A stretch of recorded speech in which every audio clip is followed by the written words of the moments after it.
now, here's a guy who has never won a congeniality award at any radio station anywhere. I will fight you in the street. It's the Eric Zane Show Podcast with your host, Eric Zane. Thank you, Johnny, and welcome into the Eric Zane Show Podcast. January 15th, that's a Wednesday, tax day if you're a small business owner and you pay quarterly like I do. Shit, I should look into that.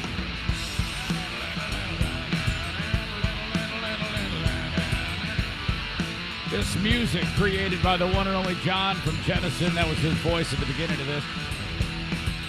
This show is powered by the audience down to the nails that are pounded into the wall. Everything around me, listener-driven, except for the dogs. And even them, too. Thanks again for being part of the Eric Zane Show Podcast, smack dab in the middle of the Back Alley Comedy Club studio. Well, let me get this out of the way. You got Josh Blue, who was appearing January 24th and 25th. Back Alley Comedy Club in Rockford on the 24th for 2 shows, and then in Muskegon on the 25th at Back Alley Comedy Club, part of the Sherman Bowling Center, for 2 shows there with Josh Blue, putting the cerebral into cerebral palsy. I don't know what the deal is with all these funny people who have cerebral palsy. We talked about that just the other day in the podcast. But so there's that going on.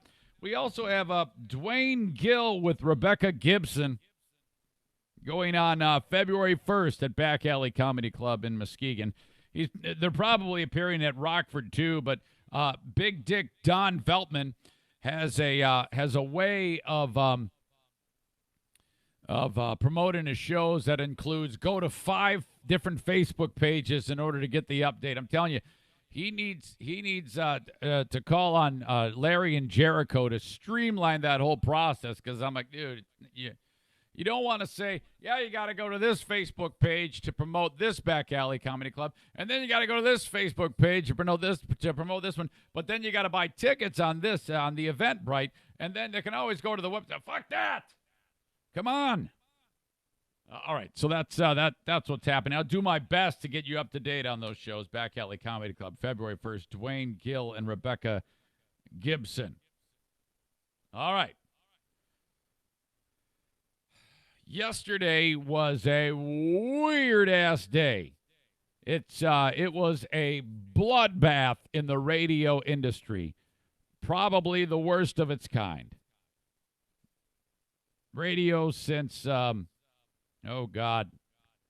mid-1990s, when consolidation started, it has been slowly paring down its workforce.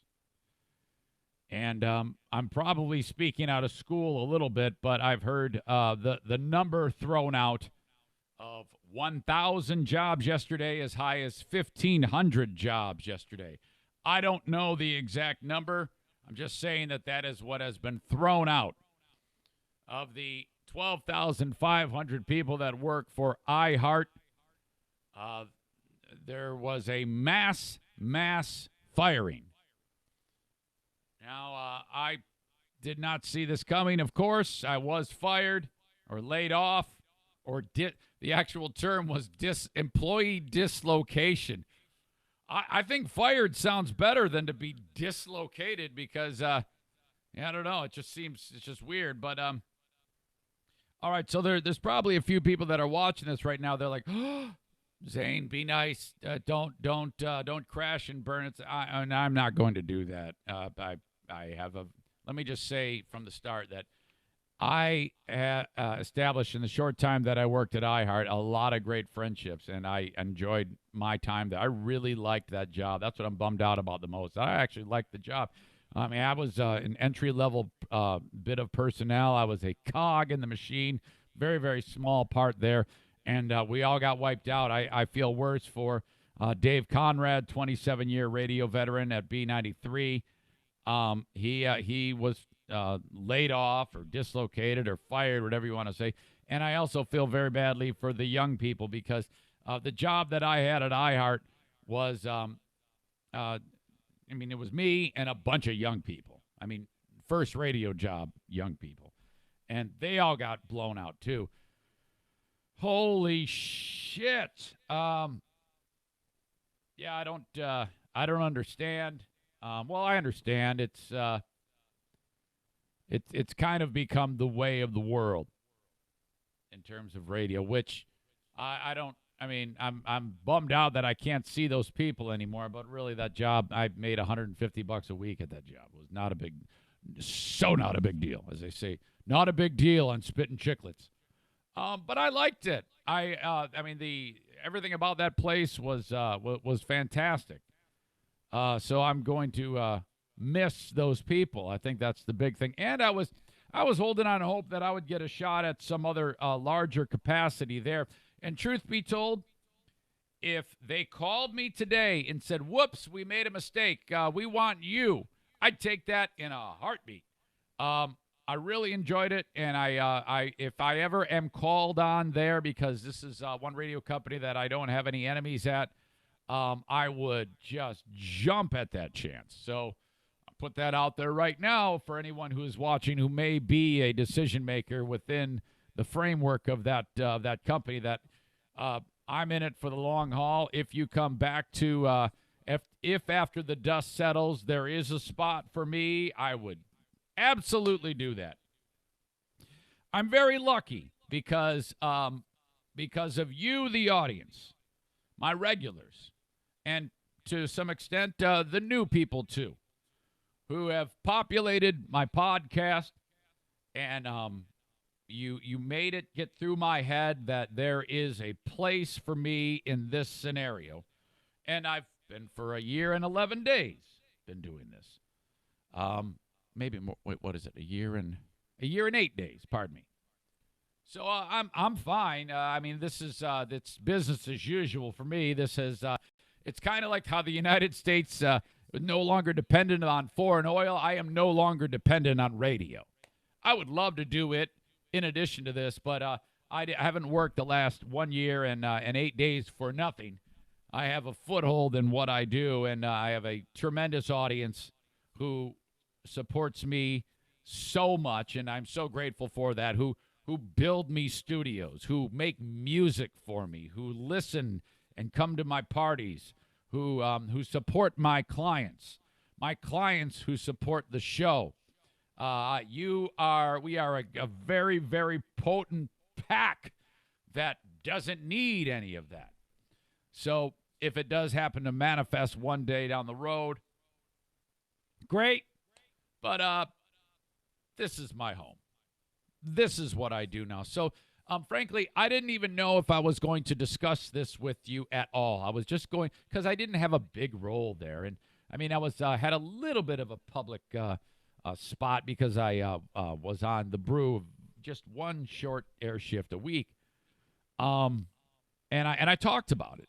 But so I was worried. I was a little embarrassed to say that I got fired again, and I a little bit concerned about, because there's a lot of people like the assholes that used to participate on Reddit. Believe it or not, it does bother me when shit gets said about me that's not true. So those people that hate my guts, who love to rip me a new one, now this is ammo for them to make up more lies about how everywhere Zane goes, bad things happen, and that's completely not fair. And but I have learned to stand up for myself in that regard on a lot of those things. So whatever, I don't even know if it's worth my time. But I was a little embarrassed. But then my daughter said, "You have no reason to be embarrassed. There were people all across the country who have to deal with this right now, and this was not your doing, and you have nothing but positive relationships with those people there." So I said, "Yeah, you're right." And maybe it might help the scenario if I did speak on it. And so I did have that moment where I was like, maybe I just shouldn't say anything and let it just wander off into the ether. But in this true nature of this podcast, that wouldn't be fair to you to not keep you up to date on the things that are going on, because I know we all are in this together. So I figured it would be fine at this stage of the game. But now that I've let the cat out of the bag about this, and told you where my brain is on it, I think I want to go back and tell you how it unfolded. And I know it's weird. I did this a year and 8 days ago when I laughed the day after I got fired from BBL. Well, I was actually relieved with that firing because it led to so many amazing things here, and it was just not happening there. It was, you know how I talk about the good feelings I have towards people at iHeart, save for a handful of, let's see, Rachel, love you. Ken Evans, who doesn't work anymore, love you. The sales staff, I loved all of the sales staff at Cumulus. Crystal, love you. Bruce, don't know that guy. All of the administrative people, sales assistants, all awesome. Brant, yeah, he's a nice guy. Kim St. James is awesome. The other dude on Thunder now who does about a million things, I forget his name. Brad, he's a nice guy. Production. Dave, you're great. Is that it? Is that it for employees there? All right, if you're not on the list, go fuck yourself. Anyway. So then there's at iHeart, they're awesome. These people are absolutely fantastic. Love them to death. And so, I don't even know how I went down that road. My brain is kind of fumbled up right now. Oh, yeah. I was going to tell you about how it went down. So when I got fired from Cumulus, I was like, God, this is just weird. But I was kind of relieved. This, I'm laughing now because of how naive I am. An email came in that described that there was big changes coming to the company, and it was they described it as restructuring, and there's going to be a different way that they handle it, and there was a lot of discussion in this memo that was sent from the top about how they've implemented artificial intelligence, and I don't remember reading anything in that memo about layoffs or anything. I didn't really look at it as closely as what most people did, I guess, or maybe it just wasn't there, but I keep hearing through the grapevine that it indicated on that memo that people would be laid off, but I didn't recall that. So I immediately kind of looked at that and went, oh, well, it looks like good things are happening within this company. Yeah, they've emerged from bankruptcy recently. They had $16 billion in debt, and then they went into the protections in bankruptcy, emerged from it, and that was whittled down to $6 billion, which is still remarkable. So I thought, well, things are turning around for these guys. That's good. Maybe one day I can have a bigger role here. That would be fun. I would like that. So I dismissed the email. By the way, Kelsey, I love you too. You're great. And Jackie. Now I'm wondering about whose name at Cumulus I didn't say. I should probably just not go down that road anymore. But so I got that email sitting on the toilet yesterday after I got done with the freebie podcast, and I was like, this is good. I like this email. Then I see there's an email from the Grand Rapids boss, Tim, who I really like him, at iHeart, and he says, hey, there's a meeting today at 4:00. Everybody's got to show up. And I go, all right, yeah. So I see the invite and I hit accept. I'll be there. I can't wait. I always like these meetings. Maybe they're going to talk about some fun, important things that are happening. So then I get done with the free podcast and I see text messages from my direct superior. And he says, I need to talk to you ASAP. And I go, oh, okay. So I reach out and go, hey, what's going on? He goes, yeah, I've got an important meeting I have to have with you via the phone in 25 minutes. I have to gather around I have to get a staff person with me. Now, that should tell me that I'm getting fired. But I don't think that. I never think that. I always think that something positive is going to happen. And I don't know if that's just the way I'm made or what, but that's what I thought was going to happen back in the day at Cumulus when they had that stupid meeting to announce those great changes. So I'm sitting there, and I'm like, what the? All right, cool. Well, if you watched my Patreon, your you may remember I said, hey, I got to cut this short. If the phone rings, I've got an important meeting to get to. You remember that? That was waiting for the phone call where I would then put my head on the block and they chop it off. No clue. No idea. I wrapped up the podcast, the Patreon podcast, a few minutes early, and then the phone call came in. It took about 90 seconds, and it was all business. And it was that was it. There was no more, and I felt a little numb. But again, it wasn't.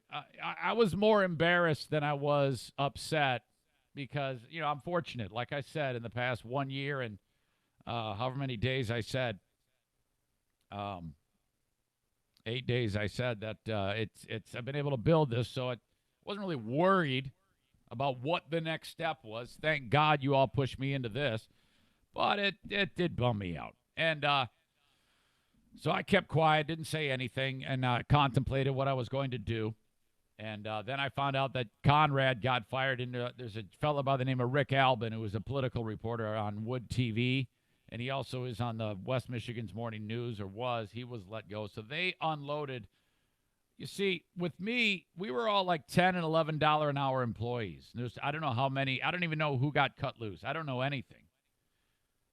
It's just, I don't know what they're going to do, though, because the people that did the job that I did, we were the ones who would, like, when the Michigan game comes on, you gotta be, it's called live assist. And if you don't have a live assist, things don't work the way they're supposed to.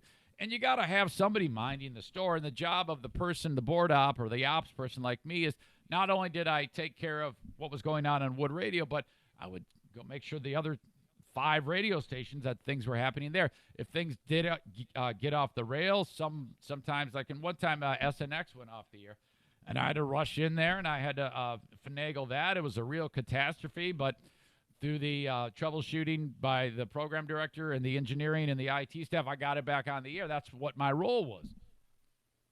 And now, I mean, that's no more. So I don't know how that works. I'm not privy to that information as to what they're going to do now. And then Conrad getting blown out is, I think, the biggest deal, because you got a 27-year radio career there. Dave Conrad is a jewel, a treasure to West Michigan radio, an institution. There are a handful of institutions on the air in Grand Rapids. Free Beer and Hot Wings, Dave. There's more, but I don't know. I can't think of them off the top of my head. Maybe there isn't so many. So, yeah, and I guess they've all left the building. But Dave, I think there's a lot of fuel in that tank. I hope to God they find a spot for him at Town Square Media. That would be fantastic for him. Just my personal opinion. I think if they could find a place, hell, they should launch a country station at Town Square and make Dave the focal point of it. Strike while the iron is hot, for God's sake. I don't know what his non-compete is. I don't even know if I have one. I might. I have no clue. Full disclosure, I think iHeart did everybody right as best they could. I think there was a severance package. I haven't seen it yet. Supposedly that's something I can't imagine it would be anything worth writing home about. I'm a low-level part-time employee. This firing made the news, and it all you had to do was type iHeart and click news on Google, and you've got stories all around the country of long-time radio people getting thunk. That's it. So, all right. At the end of the day, I don't know what they are doing. As I said, I'm not privy to that. All I know is that the radio stations all around the country that you may be used to, they are experiencing dramatic changes. Awful Announcing is usually a sports blog. They even wrote about this because this was a gigantic news story yesterday, not just in my career world of news, but like regular news. One of the biggest players in the U.S. radio scene, in fact, the biggest player, is iHeart Media, currently 855 radio stations. And then it talks about the filing back in 2018. And let's see. This is part of the actual letter that was published by iHeart. iHeart Media today announced a new organizational structure and technology transformation as it modernizes the company. And as often happens during such moves, layoffs are taking place. Okay, this is according to Country, Aircheck, and All Access, which is a industry publication. Both of those are. There have been multiple layoffs in the country and other sectors of the largest radio network in the U.S., including top roles at WPOC in Baltimore, KAJA and KRPT San Antonio, KASE and KVET Austin, WSIX in Nashville, and others. The company addressed both moves, saying the number of layoffs are relatively small. That's not accurate. That is not an accurate statement. I'm sorry, but that is not true. This was big. This was the biggest. It was a bloodbath. Relatively small in our statement. In a statement provided of Variety, we are modernizing the company to take advantage of the significant investments we have made in new technology and aligning our operating structure to match the technology-powered businesses we are now in, it reads. Side note, if they have the advancements to no longer need those employees, well, I don't blame them. I do not blame them to get rid of people like me. I'd do the same damn thing. If I don't need those things, fuck it, I'm getting rid of it. I understand that. I understand how this is. Just stinks, you know? This is another step in the company's successful transformation as a multiple platform 21st century media company, and we believe it is essential to our future. It continues our momentum and adds to our competitiveness, our effectiveness, and our efficiency with all our major constituencies. During a transition like this, it's reasonable to expect that there will be some shifts in jobs, some by location and some by function. It continues, but the number is relatively small given our overall employee base of 12,500. Okay, great. Now, they say that, but if that number that I threw out to you is true, and I don't know that it is, about 1,400 or 1,500 jobs, that's an eighth of your workforce. That is not relatively small. That's significant in my opinion, right? Or am I getting that wrong? If that's even correct. Purely speculative at this point.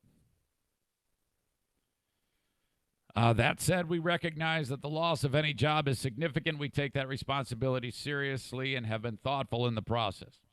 All right.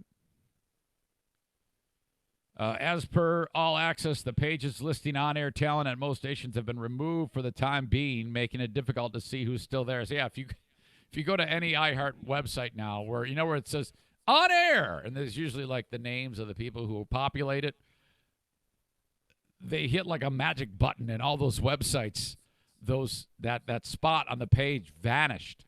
So I honestly don't know who's even there in the building and who is not. But All Access, that publication again, has a running list of layoffs across these stations. Jason Barrett of Barrett Sports Media also has one focusing on sports talent laid off, which covers markets from Des Moines to Jacksonville. I think a lot of the markets that were most affected were markets like Grand Rapids, that size, that mid-level market, I think is the ones who got hammered the most. Louisville took it on the chin. There was a lot of big hitters in Louisville that got hammered. My God. And on and on and on. Bloody. Thank you, audience, for convincing me by your mass population and charting the show in the top 100 Apple Podcasts 1 year ago to convince me that this is my new normal. Fuck. Woo. Thank you for putting my ass to work and convincing this thick-skulled Armenian to get after it. Shit. Motherfucker. As the dust settles, again, I want to make this perfectly clear. If they call on me and say, hey, you know what? We've restructured. We got room for you. Get on the air. I'm doing that shit in a heartbeat. I am all over it. Because at this point, based on what I've built, like I said, I'm not dependent on that. Hell, if I was dependent on that, I'd go back because that would be all that I would have. Looks like I'll be driving limo a little bit more. I've got a little bit more time now. Perfect opportunity to go bone up and take the CDL coursework with the Secretary of State. I'll be driving limo buses now before you know it. Shit. What a thing. All right, where are we? Oh, man, this is remarkable. With the announcement that this has happened and me talking about it, it really has pushed the views on Facebook. It's good to see a number of you people that are enjoying this podcast. Some of you for the first time. If you are new on here, know that every single day I do this at 8 a.m. I record everything I'm saying right now is being recorded and then will be posted to every podcast platform there is, as well as my website, ericzaneshow.com. I post this while this is happening on Facebook. If that's not your thing, I am on YouTube, of course. Just search Eric Zane Show on YouTube. That is my channel. Over 5,000 of you are subscribed to that. Please subscribe to that, too. And then please follow me on Twitter, at Eric Zane Show on Twitter, where you can watch via Periscope. Okay? So that's all the places that I am right now. YouTube, Periscope, Facebook, and the pre-recorded audio podcast found at ericzaneshow.com or wherever you listen to podcasts. However, you know what I never did? Way back when, I never made my podcast accessible to any radio entity. You have to, like, for example, I made myself available to Spotify, to Stitcher, to Apple Podcasts, to all of them, Google Podcasts. But 1 year ago, I was looking at the fine print on the iHeart app about me being on iHeart. And there was a lot of legal jargon that made me like, yeah, I don't think I want to do that. I think I want to stay away from that. And I never approached it. And then Entercom is also another one.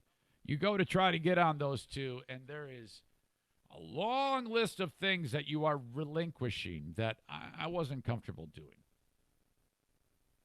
So you can find me anywhere except those. I think that's called Radio 1 is Entercom, CBS or whatever. Whatever it is, I don't know. All I know is that this is me now. I want to play for you something significant that Pellerito unearthed. He was the guy who provided me the audio where a day before or the day of that I got fired from Free Beer, almost 4 years ago. It was audio, if you remember, of me saying, yeah, hey, I'm going to be doing a show at my house called the Eric Zane Show Podcast before you know it.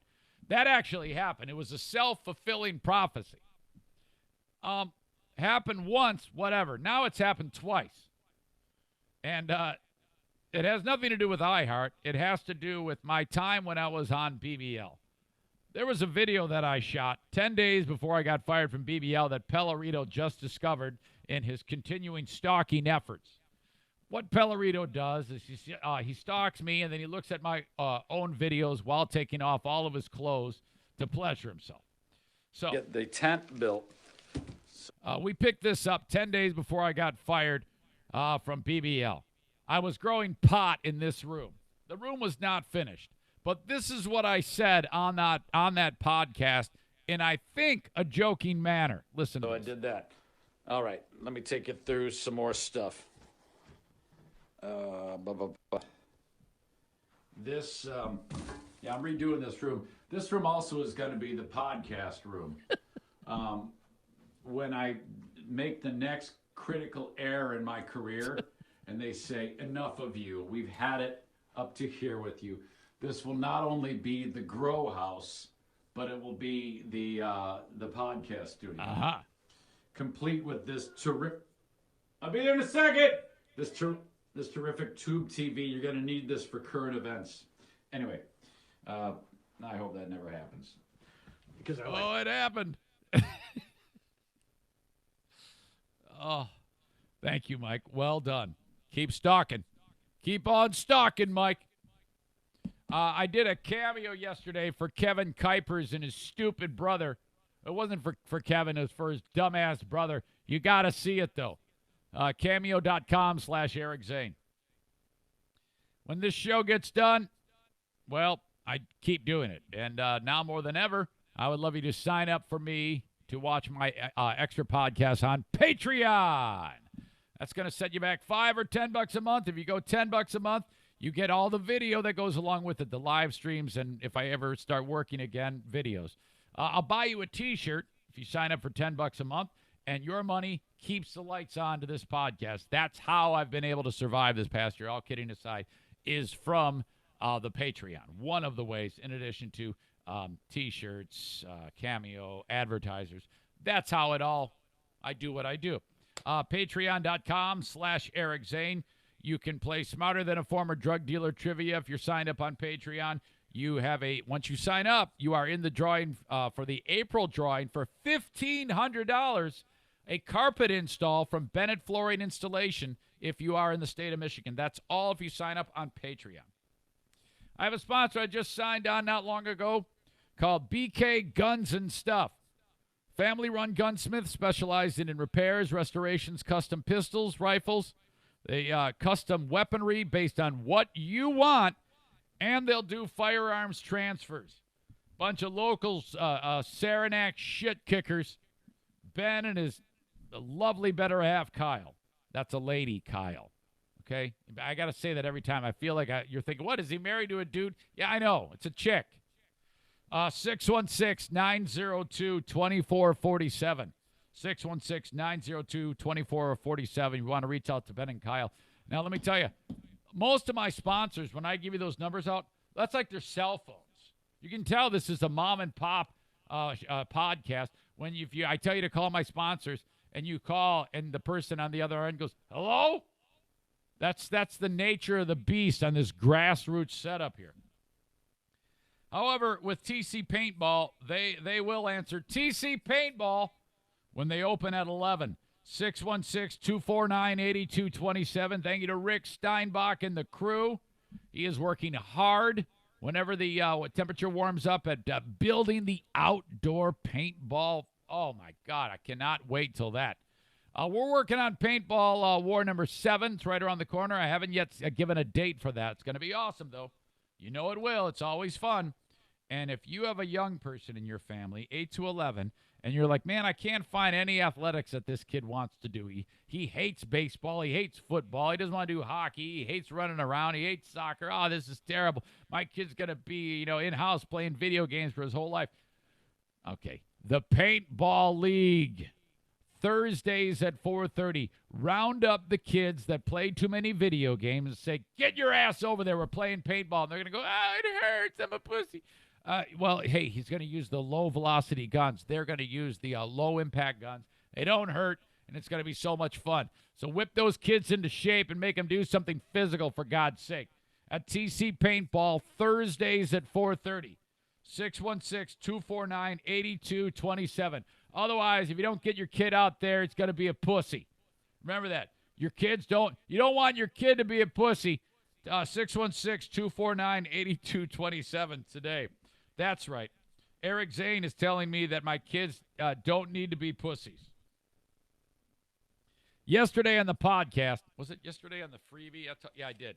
I talked about Antonio Brown, and I wasn't sold on him being at fault in the video because the video was choppy. It didn't really paint the picture that needs to be painted, which is bullshit. But I did get the raw audio of this incident that happened in Hollywood, Florida. There's two parts to this story. First of all, his attack on the cops. And then the second part is what's happening now to him. All right, a little bit of background. Brown, he's got several women who he has had children with. And one of the women is there to pick up the kids from Antonio Brown at his mansion. Brown claims she's trying to steal his Bentley while picking up the kids in the video that he shot And he posted to Instagram, you see the kids, very young, you see the former significant other and all of the cops. And he's insulting the cops. He's swearing up a storm at the kids, or in the presence of the kids. It's awful. He sounds like a moron. And he decides to bust out a bag of, not gummy bears, but the things you'd see at like a bachelorette party, gummy dicks. He has a bag of gummy dicks he's using as a prop to troll the cops. And he's trolling the cops, and he throws the bag. I didn't see that, but they said he threw the bag at the significant other, the former significant other. This whole thing is a shit show. This is that audio of Antonio Brown. It's awful. The only thing I bleeped out was his use of the N-word. I even on a podcast, I think I just didn't care for it. So here you go. Here to take the kids to school, not no vehicle. This bitch is broke. She don't drive Bentleys. All right. He's talking to the cop. This bitch is broke. She don't drive Bentleys. Here to take the kids to school, not no vehicle. This bitch is broke. She don't drive Bentleys. You see this, sir? This is a fucking Bentley. That bitch is broke with 2 more other kids. That bitch got none. She don't have no Bentley. She's staying at a hotel. Ask her where she's staying. Ask her. Okay. Well, that doesn't make a difference. Bro, she here with my fucking keys, and you saying you can't get my keys back. I didn't say that. All right, so get the keys. What? Stop putting words in my mouth. So I'm asking you, do you got the kids, or what could you do? I did not say that. I'm trying to decipher whether or not this vehicle was given to her as a gift. Bro, or this not. wasn't. The cop says, I'm trying to decipher if this vehicle was given to her as a gift. Okay, so they're not sure about this, and I don't think she wasn't arrested or anything like that. He wants her arrested over this. Even about the vehicle. Let me explain to you. I'm gonna listen to you. Vehicle, if she has any sort of proof that. Bro, she ain't got no vehicle. This is my fucking vehicle. I'm not listening to what you said. No, you ain't telling So me. he's just screaming at him, saying, yeah, it's mine, it's mine, it's mine. And the cop's trying to determine whether or not she was given the vehicle at one point, and he's not hearing it. He's just yelling at this cop who's doing a great job staying calm as his man rants. The right thing. You ain't telling me the right thing. Well, I'm not telling you what you want to hear. No, it don't matter what I want to hear. This is my fucking vehicle. It's here. That's what I'm trying to And this bitch here, fucking here from the hotel, and she don't have nothing. These kids are right there. They're just standing around. These are all like 4-year-olds, 5-year-olds. You know, I mean, they're just looking at this. They're taking all of this in, filing it, and you know that if things go poorly, and they will, that they will be talking this way about mothers and to cops that way in the future. That's what's going to happen here unless a change takes place. She came in to take the kids to school. The kids not getting to school. Okay. She don't have no car. This bitch is a baser. She have 2 other kids. She stay at a hotel. Look at her. She's a fucking lost cause. Look at her. Look at her. Well, I'm nobody to judge, sir. Yeah, but sir, she's here taking my car. She came for the kids. This is not her vehicle. All right, this vehicle is here. So she's trying to sell you on some bullshit. I'm telling you it's not. That's why I came here to talk to you, but you're screaming at me. Because you ain't helping me out. Cop says, I came here to talk to you. You're screaming at me. And then he continues. 40 minutes, no justice. Well, 40 minutes, no justice. Don't About matter. 3 minutes ago. Don't matter, bro. Ask these guys. These guys was here. They could tell you. She's here supposed to take the kids to These are his associates. school. She's trying to steal a vehicle. By the way, I will post this video in the comments of this podcast, all of this, so that you can see this horse shit. She shouldn't even be here. I let her in on the strength of the kids. You want to see the messages? The kid's not going to school. She's here trying to steal in the car. This bitch is a baser, bro. She can't take no car from me. I don't know what baser means, but he apparently it's bad. She evicted. She shouldn't be here. You guys should know that. Yes. Do me a favor, what? Yes. These gotta make calls for to get justice. The police can't even know what to do. They gotta call. You feel me? Call. Okay, now he's narrating. That cop that he was talking to is across the street on the phone, no doubt talking to his superior about, hey, how do I handle this, you know? And then he is narrating, referring to people as the N-word, and he continues on. We gotta go to jail. This is what we gotta do. This is white versus black right here in your fucking face right here. All right, now that actually pisses me off. This is white versus black right here. No, it's not. You're just an asshole. It's not that complex. It's quite simple, actually. For you, this is what my big problem with stupid people is. They then are quick to play this type of card. One of the biggest horrible thing. It's very it's just there's no good way to deal with this. You know, you're damned if you do, you're damned if you don't with a stupid man like this. Fuck the NFL. Whoa. This is real life. Okay, White so now he's going after the NFL apparently. people trying to get over. Wait a minute, hold on. Basers. Let me call other. Let me back up. He continues to go racist. Playing the race card, this piece of shit. This is what we gotta do. This is white versus black right here in your fucking face right here. Fuck the NFL. Somebody needs This to is beat the real shit life. out of this guy. White people trying to get over. Basers and the police not helping. Yeah, Trying to that's it. finesse a Bentley. Yeah, that's Bitch, you it. don't drive Bentleys. This is not your life. It's the bag of dicks. Now he busts out the candy. There's so much wrong with this video. And the fact that this man is so stupid. He doesn't even have any idea how terrible this makes him look. He recorded it. He posted it to his own Instagram. That is remarkable.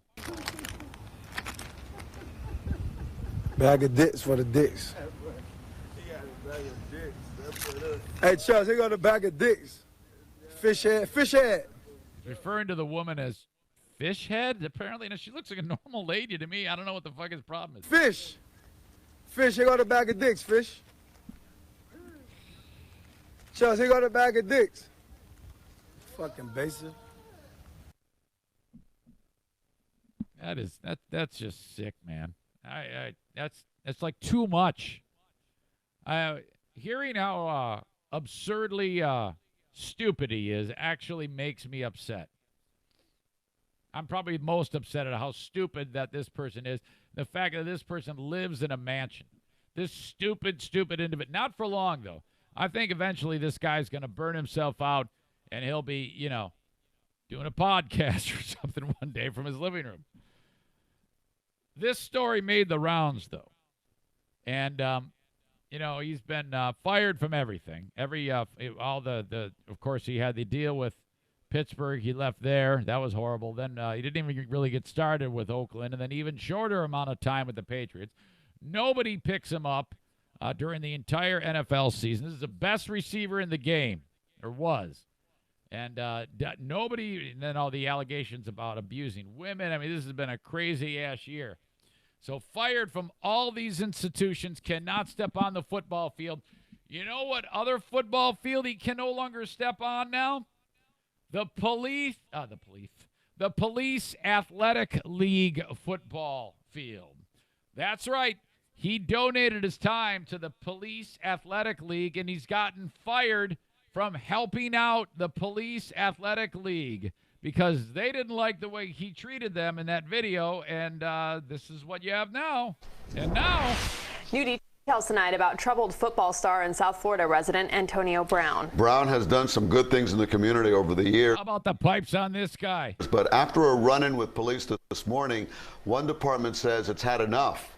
CBS 4's Kerry Codd live in Hollywood with the story. Kerry? Well, Hollywood police say Antonio Brown has donated his time and his money to the Police Athletic League youth football team. But after tonight, they made it crystal clear. They say they want nothing to do with Brown any longer. This comes after a video posted to social media showing Brown berating and cursing at police, as well as a woman that police say is the mother of his children. Come on, Polo.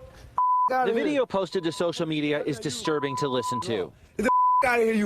Hollywood police say the video shows Antonio Brown's children and the mother of his children getting into the back of a police car on Monday. At his palatial Hollywood home, Brown unleashed a torrent of profanities at police and the woman, but appeared loving to his kids. I love you, Poppy.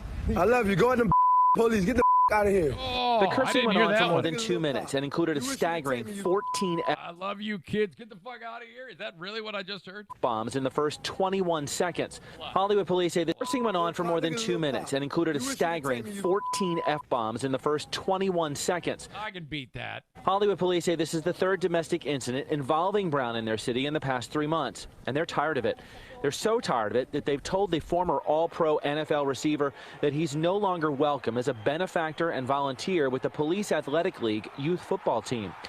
These incidents have caused an irreparable rift between the police department and Powell and Mr. Brown, police wrote in a statement, adding that we did not want our youth to be subject to this type of behavior nor emulate the actions of Mr. Brown. He got fired the video from the posted police online Monday athletic appeared to be the final straw in the relationship. Mr. Brown was very rude and disrespectful, police wrote in their statement. He used very degrading language in front of his young children. The police department said they gave Brown back the money he donated to the Youth League, saying, we will not take money from a donor that we cannot have our youth be proud of or represent our organization. Oh, my God. Did you hear that? We're giving you the money you've donated. We can't. That is so. Dude, that is just awesome. What a move by the local PAL organization. Police reports show that many of these recent controversies involving Brown and this woman involve a vehicle at the center of some sort of controversy between the two of them. Hollywood police say Brown is no longer welcome at the field where this youth football team practices. They told me he'll be cited for trespassing if he shows up. Live in Hollywood, Kerry Codd, CBS. What a stupid dick. He can't even go to the police athletic league field. Like if you wanted to get a workout in for whatever, trying out for the Canadian Football League, you can't even go to that field. Holy shit. What an implosion. The fact that he, had the world. He could have very easily have just stayed with Pittsburgh if he hadn't been such a cocksucker all the time. Instead, he winds up, all right, so you go to Oakland. All right, rebirth. Maybe learn from the previous relationship and grow a little. Nope. Doesn't even play it down for those assholes. Then he spends a matter of days with the Patriots, doesn't play football all year, and then is told he can't show up at the Police Athletic League field or he'll be cited for trespassing. Gotta be your rock bottom moment, right? I don't think so. I think you should put him, they do those death pools every year. You got to put that guy in your death pool as somebody who's going to those I haven't really done one, but I've heard that you pick 3 people that are going to die, and whoever gets all 3 right gets the money. So you might pick like Jimmy Carter, I don't know who else, and Antonio Brown. That would be a long shot, but if you probably win. Man, just a colossal implosion by that guy. One more sports story I want to get into. And by the way, I have Dear Meathead with my beloved father in about 10 minutes. I kind of incorporated it into the regular podcast, a regular free podcast now.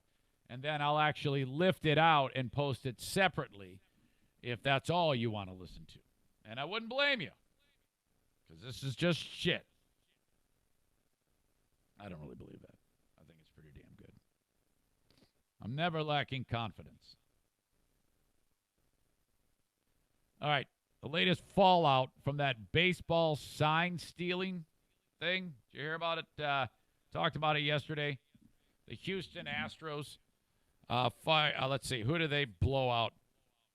They blew out the coach, the manager, A.J. Hinch, and their general manager, because it happened on his watch. Hinch said, "Oh yeah, I wasn't complicit in it, but I didn't do enough to stop it." Well, no, you were complicit if you knew that it was happening.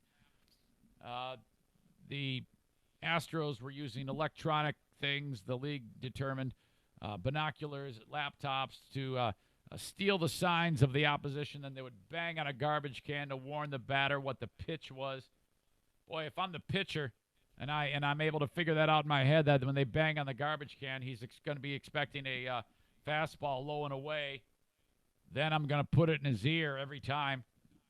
But whatever. So they ended up winning that World Series in 2017 after the league suspended A.J. Hinch and the general manager of Houston. Jim Clancy, the owner of Houston, fired them, said, "Get the fuck out of here. We can't have that." Alex Cora was part of the Houston Astros organization. He was instrumental at the time in all of this going down. Well, he ends up leaving the Astros, and he is the manager now of the Boston Red Sox, or he was, because the Red Sox fired him in a preemptive move to this enormous scandal.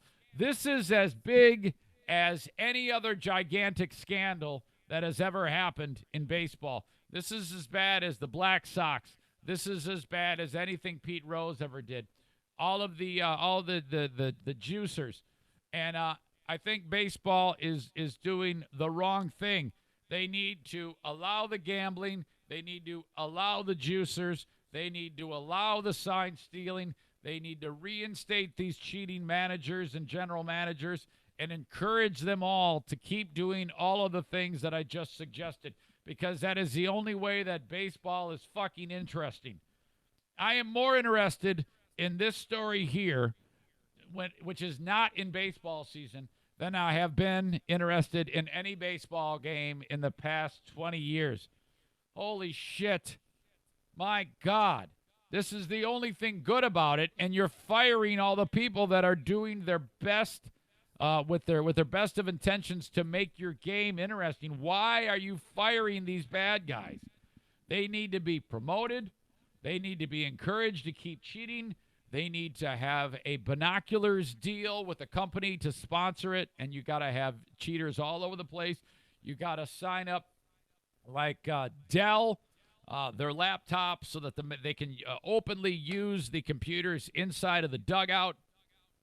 You know, all of these things should be okay.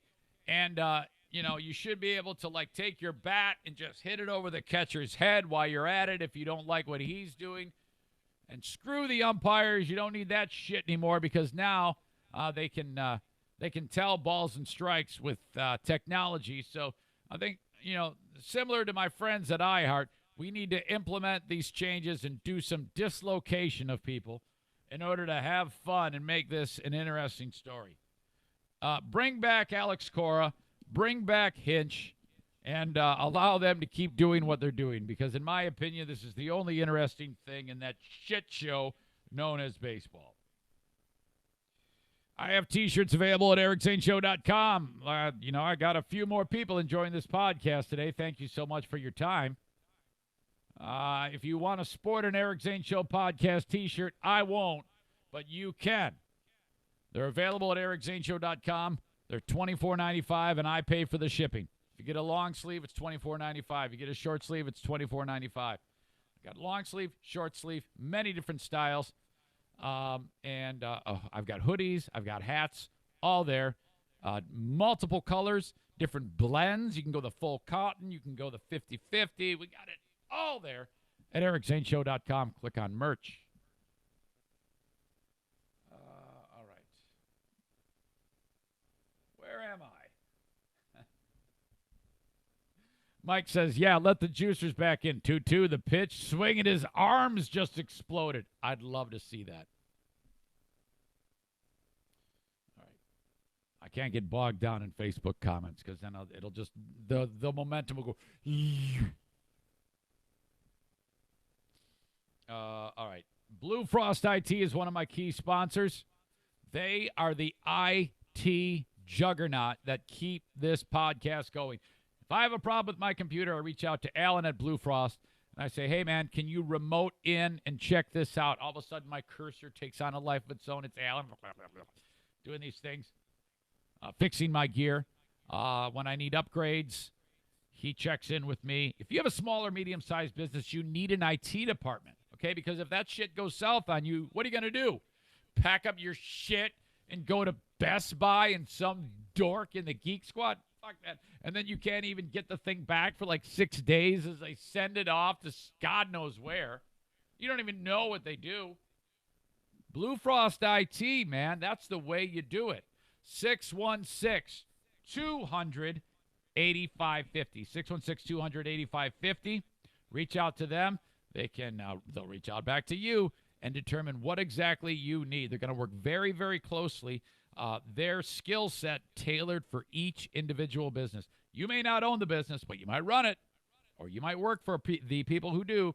Consider Blue Frost IT. Drop their name in your workplace, 616-200-8550, or check them out online at bluefrostit.com. All right. While we're at it, another great business that I've tied into, Troy Ginzer at Tag CPA, Tag Accounting, has been my guy for many, many years. Tag Accounting and Tax Services, 616-301-9516. Okay? You reach out to Troy and get on his radar, but you better hurry because he's in the middle of it right now. Now until April 15th, he's working on taxes. So, I told you to get in early. He can still accommodate you, though. 616-301-9516.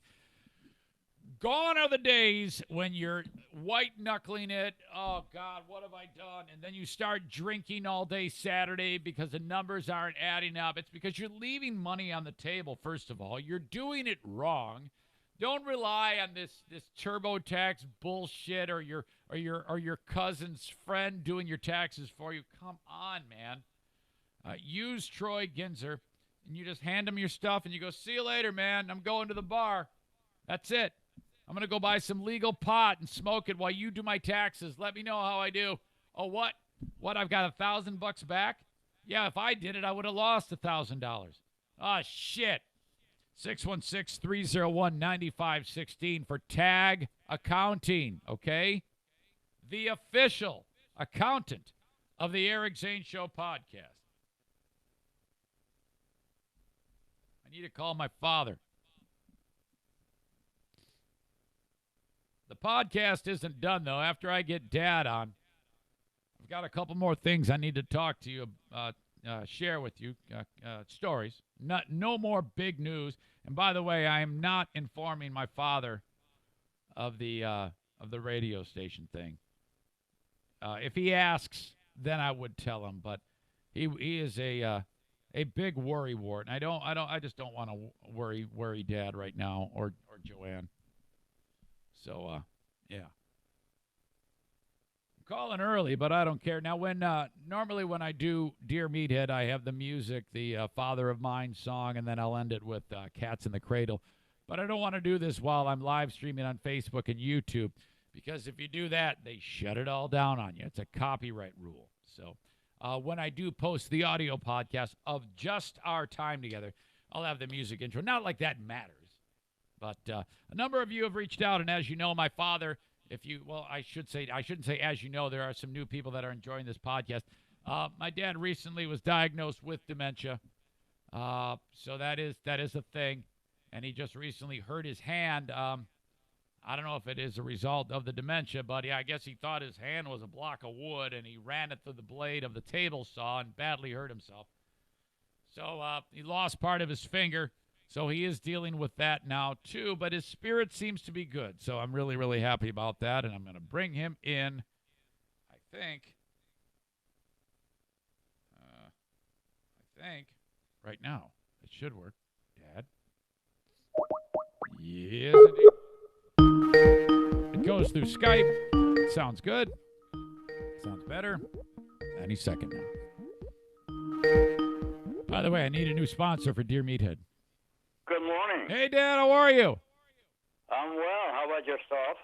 No complaints. Say hi to everybody. You're live right now in the room. Hi, everybody. Delightful to be connected to you guys, hopefully. Yes. So enjoy the day. Yes, indeed. Go get the day. Dad, do you have plans today? Have I got what? Do you have any plans today? Yeah, plan on sitting on his chair. It's really, it's driving you crazy. You can't really do yeah. I'm trying to get in the garage and do some things in there, but man, I'm trying to use my table saw. Yeah. Now, the table saw was confiscated. Am I understanding that? No, it's still in the garage. It is. Yeah. In fact, my neighbor came over and I had him to check something else. I see what happened. I had nothing to do with it. No, that's what I heard, too. I heard that you just got a little kickback. Yeah, the kickback was caused by the malfunction of the saw itself. Oh, I didn't know that. What was... Yeah, we just discovered that yesterday. It's going crooked. Yeah, if that blade's in any way at an angle and you're trying to push that wood along the straight edge... Right, because I couldn't figure out why I was having difficulty. I had to push it so hard. It usually just goes like a buttered hot knife through butter. Yeah. Damn. And this was not. And then he said, "My God, Yeah. look at this." Now, It turned. now, And the belt was all wore out on one end because of this crookedness of it. okay. So now, what I'm hearing here is, is there a possibility that you might repair the saw and then try to go back to it? Is that what I'm hearing? No, the saw is going, honey. Okay. Well, I wanted to know what you thought, because sometimes people, like, after the dust settles, they're like, I'm fine, you know? No, I'm really done with it. I remember after the incident up north when you fell out of the ladder, like a year and a half later, I came around the corner and you were standing on an upside-down bucket to screw in a light bulb, and I nearly had a heart attack.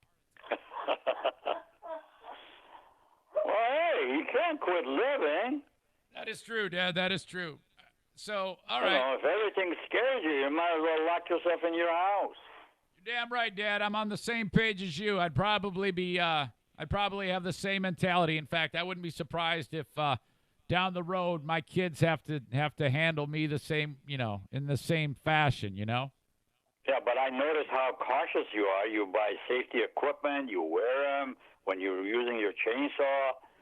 No, you're just pretty cool as far as I'm concerned. I'm proud of you doing it the way you're doing it. I'll tell you what, I didn't even know that the safety equipment existed until Boring Dean, one of my audience members and friends, I didn't even know that was the thing, because I learned from you that the proper way to cut wood is with one hand on the saw, bare feet, short pants, no eye protection, no helmet. That's what I thought you were supposed to. That's as safe as it can get. Right. But you got her laughing like hell. Oh yeah, it's true. I'm like, hey, I know. This is what I do.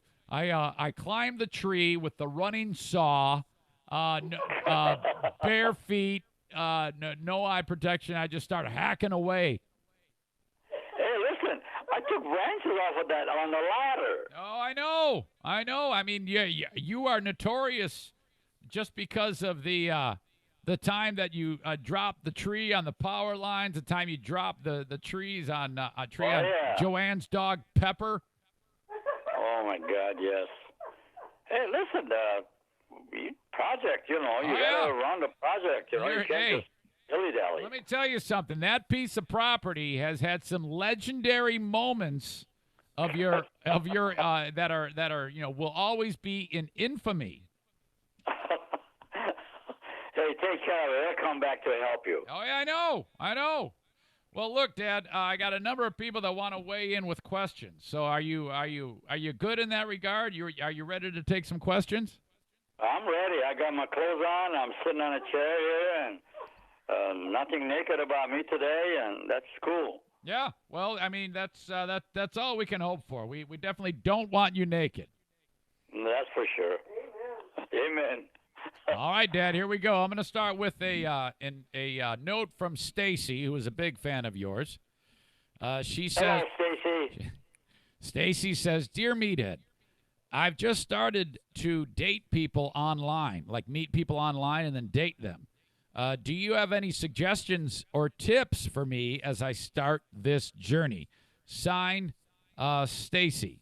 Okay, and she feels a little bad about this. She wrote, "Please feel free to change the wording of the question if it sounds dumb. I love your dad, and I can't wait to hear what he says.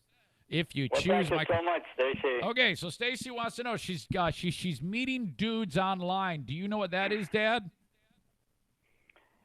I got a lot to say about that. Dad, do you know what online dating is? Yes. Okay, good. Well, do you have suggestions, please?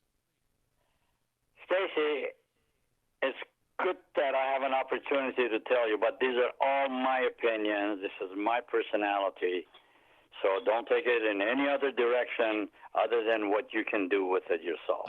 Yeah. But this is my feeling. I do not trust anybody that I can talk with that I have never seen them, don't know what they look like, and they are going to be somewhat a friend of mine. Okay. So I want to meet a person before anything else, in person, have a conversation with how you doing, whatnot, and And if it's going to manifest into have a relationship later on, that's fine. But I saw the person. I did know some things about him. So I'll take it from there. But online, someone that you never laid eyes on and don't know what they are in character, I am not in favor of that. Okay, so, Dad, it's funny because I'm very old-fashioned, too. I mean, obviously not dating. I've been with the same woman since I was 18 years old. But to me, there's something spectacular about just a first interaction face-to-face as opposed to online. I can't put myself into her spot, but I agree with you, Dad. I think that's good advice. Absolutely. I really agree with every word that you said. However, currently that has become the norm that women or guys would just go to the line and this is how it happens. And I would say majority of people are doing that. Absolutely. But you know something? This really scares the heck out of me, Stacey, because there's so many creeps out there that actually lure people with their nice personality and all that. You meet them later on, you hear a dead end, bad news. Yeah, there was that. So, Stacey, you're going to have to decide on your own what you're doing. I cannot give you advice because I'm not in favor of that particular process. Yeah, did you hear about that guy in, I think it was Genesee County, who he was just in the news? He's dead. It was a gay thing. The young guy met an old guy online, and all they wanted to do was do what what they were going to do, and the old guy killed the young guy, and actually ate part of his body. Yeah, I heard that. Yes. My gosh, isn't that a sick thing? The old guy ate the young guy's clock weights. Wow. No, Stacey, I'm going to add on to something. This is happening all the time. It's not just a isolated situation. Yes. One in a million happen. No. You're absolutely right, Dad. Enough of this nonsense. This is a bad era to be young, growing up, and you have desires and needs to meet some people, a nice person, nice friends, and all that. And they all, not all, but there's some of them that turn into a bunch of creeps. All right. Stacey, you're going to have to decide on your own. Yeah. But take my word seriously, please. Yes. Protect yourself. Otherwise, she might have to pay the piper, Yes. God knows what goes on out there. All right. Dad, Boring Dean writes this. Dear Meathead, I had a friend of mine who referred to me recently as a butterface. I'm going to turn... What? A butterface. Oh, okay. He writes, he says, I'm going to turn 54 in July. How can I turn into a ladies' man like you? And now, Dad, I don't know if you're a ladies' man, but I know you're a handsome devil. He says, please embellish. You. Please embellish. Okay. Now, I missed some of that question. I think he was referred to by somebody as a butterface. And I think that's a reference to he has a really strong body, but his butter face isn't so good. And it usually is referred to for a woman, but Dean is not a woman, so he is a man. I guess that's a fancy way of saying he looks like a goblin, but somebody referred to him as a butterface. What is a butterface? I don't even know what that means. I think a butterface is a person who has a nice body. Yeah. Is really muscular. Butterface is not so good. He's not handsome. Is that what you're saying? Yeah. That's what I'm saying. Well, that's Dean. Oh, yeah. That's Dean who wrote that. Dean, you know what? People put a lot of value and a price on faces.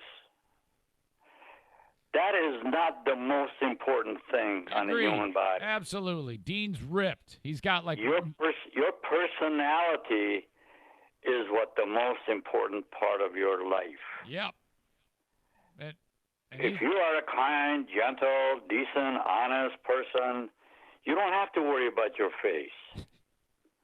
Your face is simply part of your body, and that's all there is to it. Yeah, Okay. it's a good thing. It's a good thing that you're a handsome person. But then again, I hear a lot of handsome people out there get slaughtered. All right. Let me. So don't make that as criteria for your life. Be what you are. Take care of yourself the way you are. Yep. And don't worry about it, because if you're going to meet someone, I hope that you're going to meet them for life. Right. He should meet the last chick. That's right. Yeah. So you have to worry about one-time love that's going to manifest to be a lifetime love. Aha. I like that. One-time love and a lifetime love. That's right. Now, Dad, to kind of recap what you said, I want to make sure I got this right. Quote, your face is a part of your body. Yes. It represents you. All right. But it doesn't say what you are. Gotcha. No. I absolutely. I totally get it. Dad, I got one more question for you. Go ahead. Justin writes this. Dear Meathead, last week I had a work party at a local bar. I thought it would be a good time to introduce my girlfriend, so I brought her along. Well, she forgot her ID. So when she tried to get a beer, the bartender asked for her ID and found out she didn't have one and did not let her have the beer. Well, this wasn't really this didn't have to be a big deal, but she really wanted the beer. Later, her brilliant idea was for me to go get her a beer. So I go to the bartender, but the bartender knew right away what was happening and denied her again. So for the rest of the night, the bar staff watched her like a hawk all night. It was embarrassing and hilarious. She was so mad at me and the whole situation. What could I have done or said differently to make this a better night? I know that's long. Hopefully you got it all. Thanks, Meathead. Signed, Justin. Well, obviously, there's 2-3 parts to this whole story.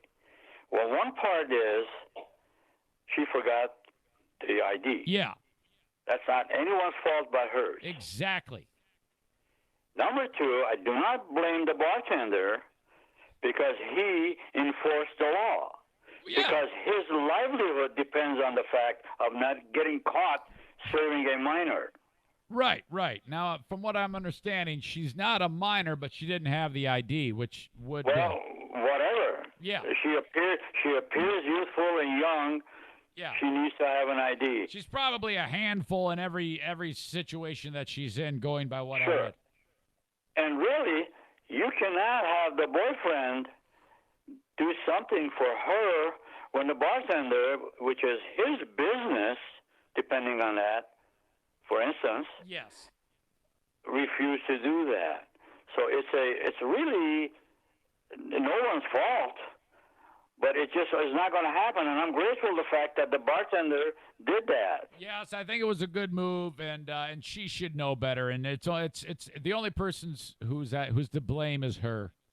So basically, I can understand that. I can appreciate how she felt, but she should really look at it on a kind way. Yeah. That hey, this is all right.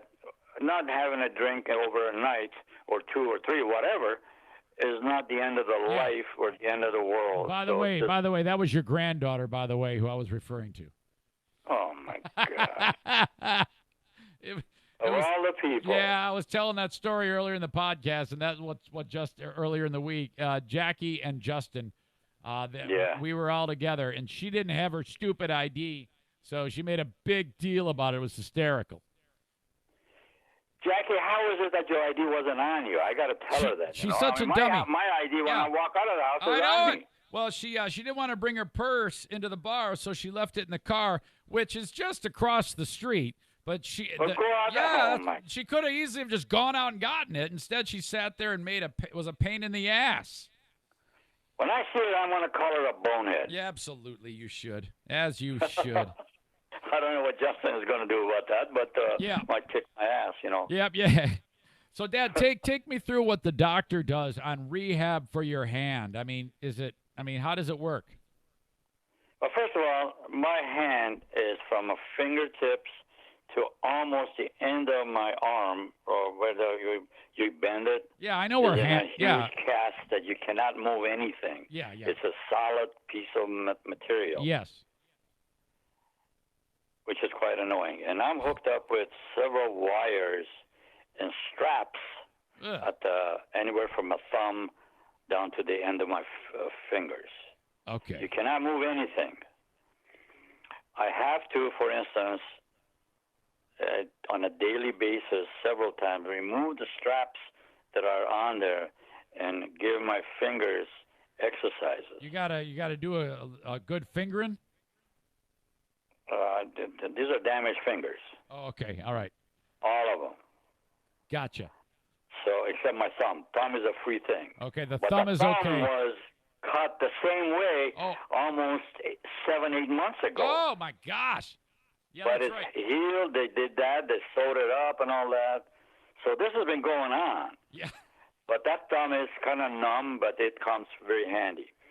So, and then part of this, the one of the worst one, which 3 ligaments were very possibly damaged, they re-sew that so I can get feelings on it, which again is doubtful that I can get all of them feeling. They're hooked up with a thread that's a rubber elastic thread that I have to remove that to give that thing an exercise, which is like close your hand and open it up to a point. You cannot go any further. Oh, God. And it's hooked up to a rubber string, that you pull it, push it all the way up, and then let it go, and then come down. Now, Dad, is it what is the time frame? Did the doc give you like, hey, 6 months, a year? I mean, has he said? No, there's no time. Nobody's saying anything. Right now, I've been on this for, I don't know, a month already. All right. So within maybe a couple of weeks, they're going to remove some of these apparatuses. Now, Dad, you told me that you were trying to find things to occupy your time, right? Isn't that right? Yeah, I do that, but I lose interest in whatever I do. Do you want the audience to help you? Like maybe they could send me an email and I could pass along to you the things that you might find, interesting or fun? Yeah, I'd be interested in that. Okay, well, I'm putting the word out, and I'm sure they'll respond, and I'll get back to you next week and tell you what they thought. Yeah, but in another essence, the left hand is totally useless to me right now. Right. Yeah, I know. Yeah, that's scary. I walk around like this thing holding in the air, and like an idiot. Come on.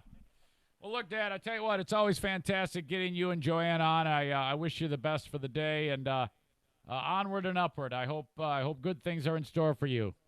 All right. Thank you very much, honey. And I want to tell you something about Pastor. Hopefully, my audience is listening. You're wonderful people that ask the questions, and hopefully I'm saying something that's useful for you guys. Yeah, absolutely. You always do. And I don't like to see something I say that makes sense to me go down a wayside. No. I hope that it helps you guys out. Yeah, I don't want you to feel like that's just silly what you do. Really. They enjoy you. I don't want you. That would be awful if you were, I do have a silly side. I can go a little stupid. Of course. But I want to laugh once in a while. Absolutely. No, Dad, they love you. But anyway, I appreciate that you guys are calling in. Dad, I have a person, at least once a week, I hear from a random person, who says how much they enjoy you on in this platform. I'm really grateful for the input, so I really appreciate it, and I love you guys. I kid you not. Okay, Dad. Okay, I appreciate that, really. Right. I love you guys. I love you. Say hello to the family, and tell your daughter, don't forget your stupid driver's license. Can you believe that? All right, I will. I promise. Bye-bye now. Okay, peace and love. Bye-bye.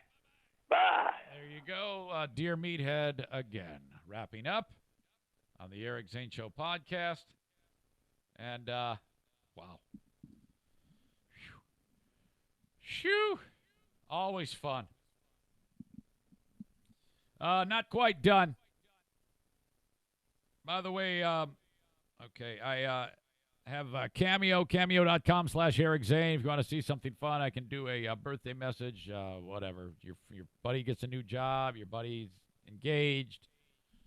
I can make it as raunchy or polite as you'd like. The one I did most recently was very raunchy. Cameo.com/Eric Zane. And if you're listening or getting this podcast on Facebook or whatever it may be,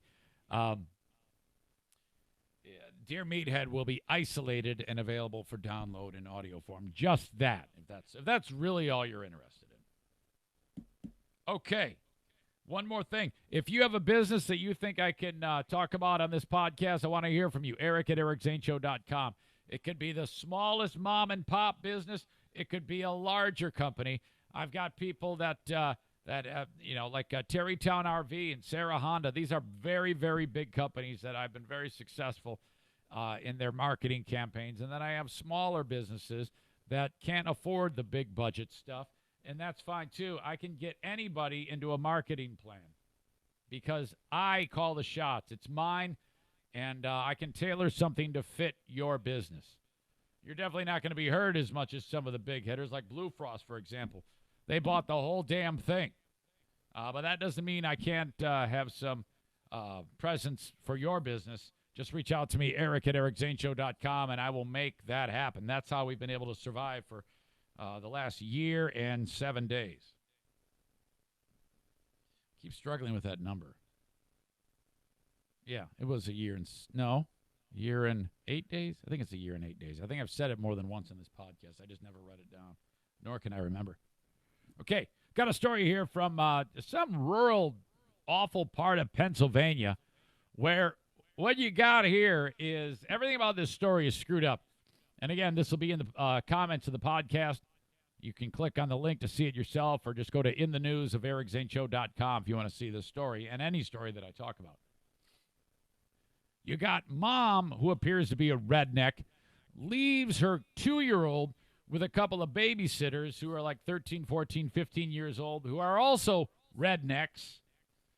And the redneck sitters bust out the vape pen so that the 2-year-old can puff on the vape pen. The stupid teenagers shoot video of it and post it.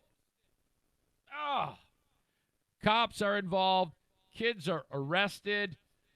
Hillbilly mom is in this video. You can tell she's a real cluster bleep, too, because she doesn't want to show her face in the video. But they only show her feet, and you can see her gnarly hobbit feet.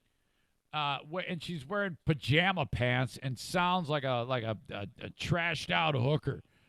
Check this out. Where the hell? Uh-oh. Okay, stand by.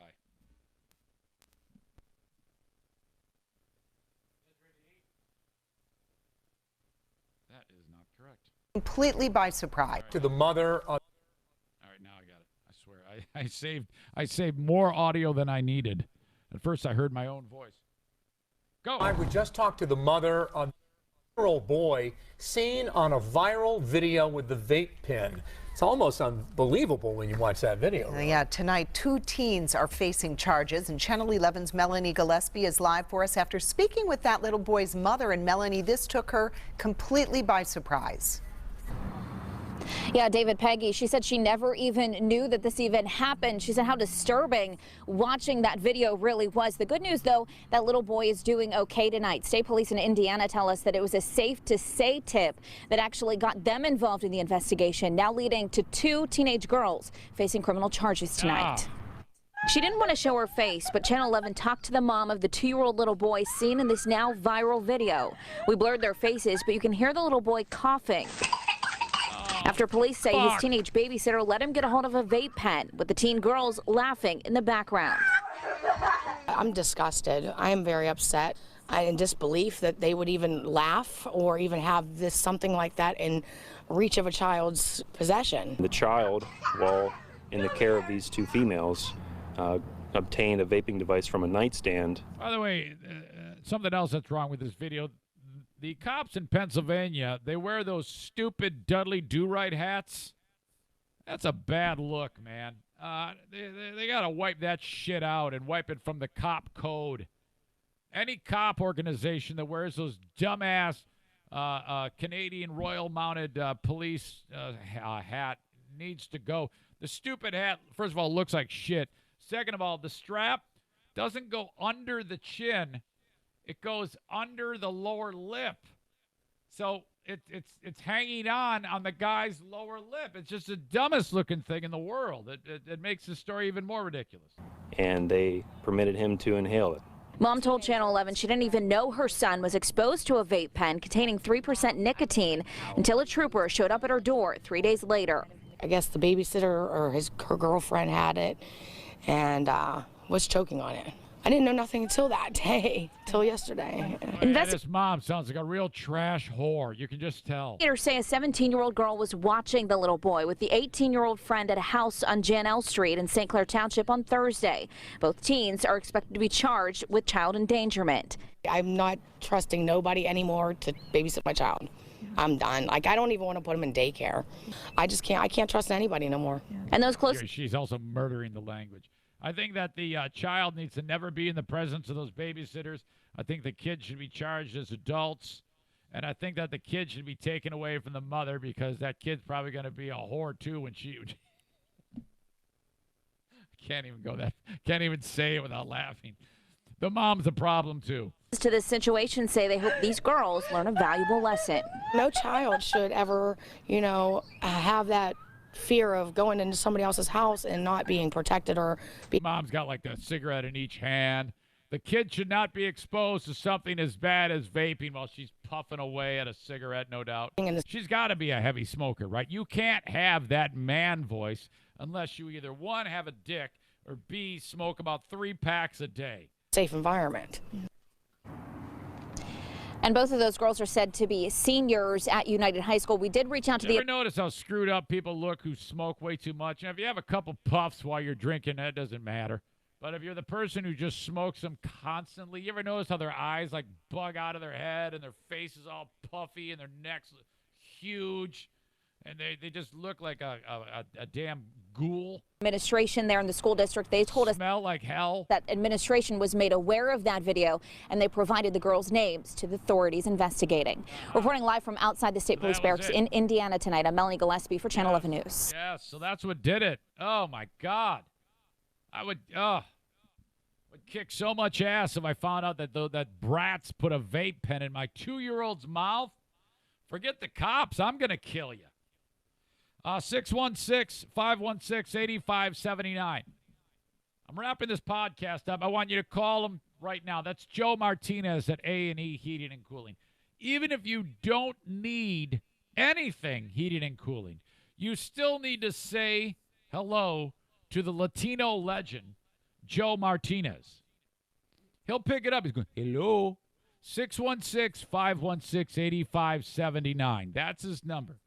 Now, if you do have any needs for heating and cooling, though, I'm telling you, this is the guy. He's taking all the business that the hot shots with their fleet of vehicles are losing because of their gouging the public. Joe does not gouge. He doesn't need to. He makes money hand over fist from people like you who are sick and tired of overpaying for the shit that you need for your for the mechanics in your home, the heating, the cooling, the hot water heaters, the boilers, all that stuff. He does all that. Here's the special for this ad campaign. Joe, one of my longtime sponsors. If you want to get a humidifier installed, it's free with a new furnace. That's awesome because those on their own cost $615 to install and get.